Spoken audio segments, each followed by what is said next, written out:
ഇതിപ്പോ ഞാൻ വന്ന് പറയേണ്ട കാര്യമുണ്ടോ എന്ന് ചോദിച്ചു കഴിഞ്ഞാൽ the answer is a big question mark, അല്ലാതെ വേറെ ഒന്നുമില്ല. കാരണം ഈ ഒരു കണ്ടന്റ് ഒരുപാട് ലേറ്റ് ആയി പോയിട്ടുണ്ട്.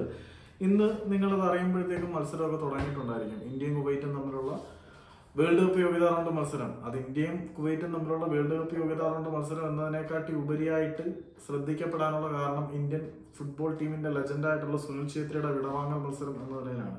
ഏതായാലും സുനിൽ ഛേത്രിക്ക് ലോകത്തിന്റെ വിവിധ ഭാഗങ്ങളിൽ ഇൻഫ്ലുവൻസ് ഉണ്ട് എന്ന് തെളിയിക്കുന്നതാണ്. ബാലൻഡിയോർ ജേതാവും പഴയ ബാലൻഡിയോർ ജേതാവും ക്രൊയേഷ്യയുടെയും റയൽ മാഡ്രിഡിന്റെ ഒക്കെ ഐക്കണായിട്ടുള്ള ലൂക്കാ മോഡ്രിച്ച് സുനിൽ ഛേത്രിക്ക് തന്റെ ഒരു ആശംസ വീഡിയോ സന്ദേശമായിട്ട് അറിയിച്ചിട്ടുണ്ടായിരുന്നു. അതിനകത്ത് പുള്ളി പറഞ്ഞിരിക്കുന്നത് അങ്ങനെയാണ്: സുനിൽ, ദേശീയ ടീമിനോടൊപ്പമുള്ള നിങ്ങളുടെ അവസാന മത്സരത്തിന് എല്ലാ ആശംസകളും നേരുന്നു.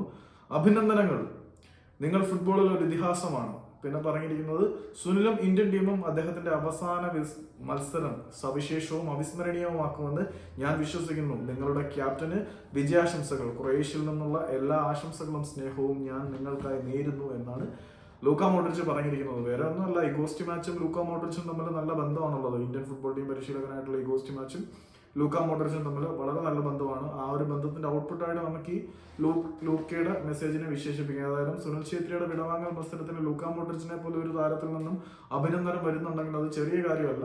ആശംസകൾ വരുന്നുണ്ടെങ്കിൽ അത് ചെറിയ കാര്യമല്ല. അതിന്റെ പിന്നിൽ പ്രവർത്തിച്ചിരിക്കുന്ന ഘടകങ്ങളിൽ ഒന്ന് നമ്മളുടെ പരിശീലകനായിട്ടുള്ള ഇഗോസ്റ്റി മാച്ച് ആണ് എന്നുള്ളതും വ്യക്തമാണ്.